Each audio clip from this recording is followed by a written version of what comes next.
Hi everyone, my name is Jeremy, and today I will be speaking about Japanese culture in the context of preparing somebody to live and intern there for 3 months.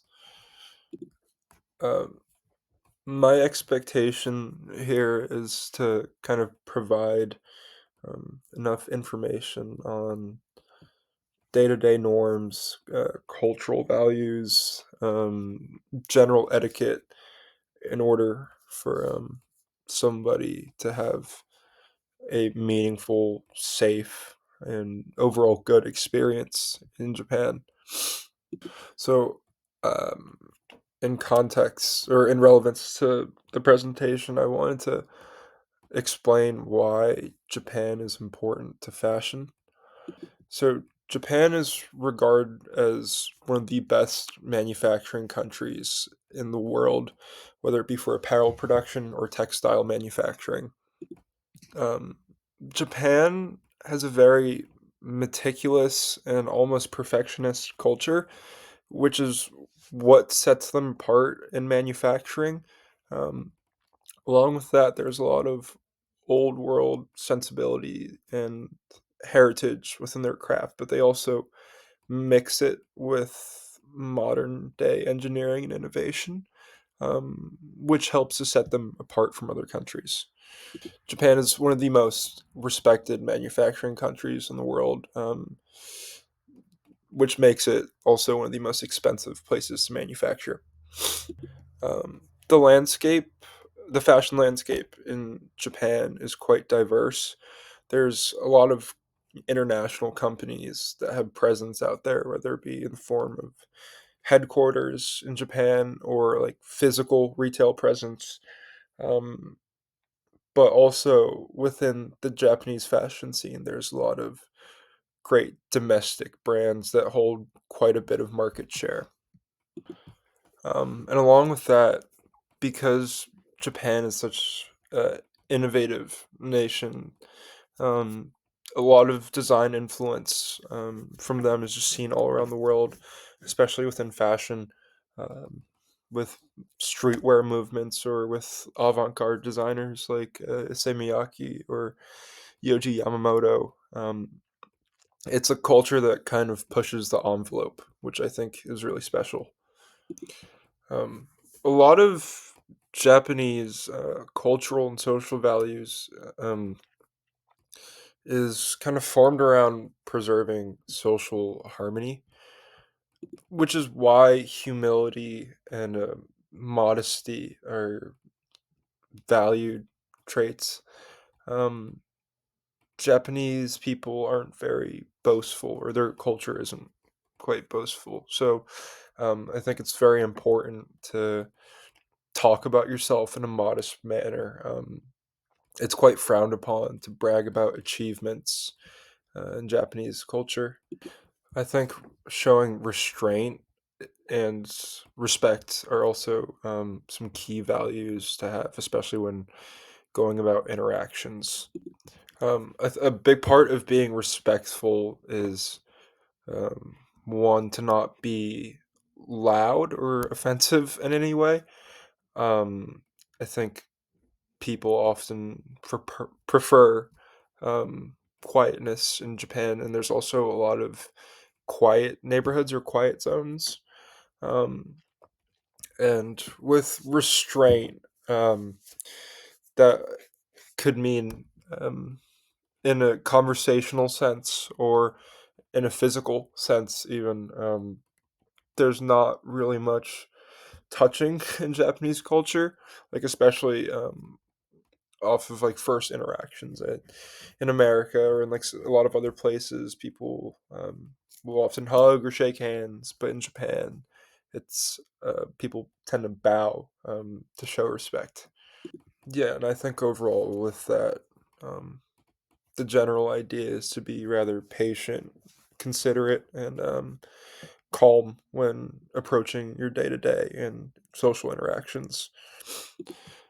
Japan has a very collectivist culture. People tend to view themselves as like belonging to a group or um, a unit. which is especially prevalent among workers as well. So within that, there's this idea of like social harmony, um, and like interpersonal peace within relationships to kind of just keep things proactive within day to day life. With foreigners or tourists, there's definitely like more leeway and different expectations from Japanese people, but um, among Japanese citizens, these norms and values are implied. I don't think anybody, has to mention these things. Um, so I guess as one um, would live in Japan for an extended period of time, these are just things that you will have to incorporate in your day to day life. Yeah, so some more overview on general Japanese values and etiquette. Um, I feel like everything is done on the basis of respect and consideration for those around you, um, which is definitely something that's been it's a value that's been around for a while in Japan. Um, and also, a lot of Japanese values are based on Confucian values as well. One really important thing to note, especially in like professional settings, people are addressed with titles, um, typically san, um, on like a professional or day to day level. Um, some more formal ones would be sama, sensei, and senpai.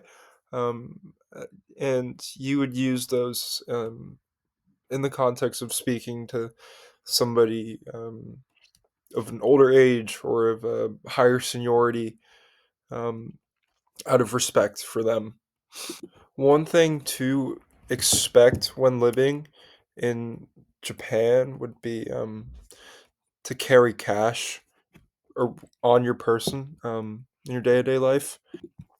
Um, Not only is Japan very safe, people don't really fear theft or they don't worry about carrying cash on them, but also a lot of establishments, especially small restaurants, they rely on cash, and there's a lot of elderly people who still own businesses as well, that haven't integrated technology into their lives. Japan is also a very clean country. Um, you won't see litter or anything on the streets. There's even like designated smoking areas for people um, outside. So it would be important to be mindful of disposing of your trash properly. And also, there aren't too many trash cans out and about like you would find in New York City.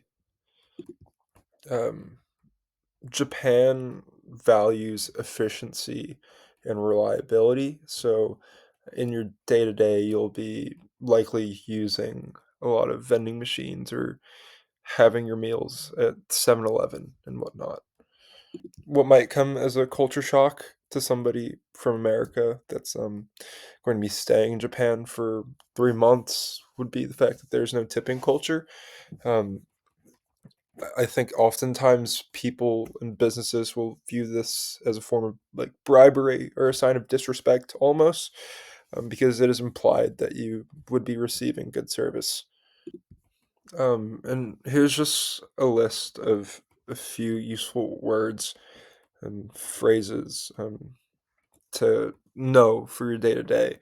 I think some of them are obviously more important than others. I think you'd be using arigato gozaimasu and sumimasen more than anything, especially um, sumimasen because people are often like saying excuse me or I guess almost apologizing to kind of make sure people know they're not trying to cause any inconvenience for others. And moving on to business manners, as I'd mentioned before, bowing is a standard greeting, but with bowing, it's a little nuanced because the duration or the depth of how much you bow um, is different, depending on who you're greeting. So, say if it's somebody with seniority or of like a higher status or title, you would take a fairly deep and longer bow as opposed to just greeting a friend. And exchanging business cards is kind of a ritual. And with that, to show respect, you have to treat it quite delicately. Um, Therefore, taking the business card with two hands or just overall taking care of it um, after they give it to you is definitely a sign of respect. Punctuality is also very important. The expectation is honestly for people to be early as opposed to on time, like on the dot. Um, and being late by even a few minutes can be perceived as disrespectful just because it can come off as you not taking into consideration or valuing somebody's time. And seniority is also really important in the workplace.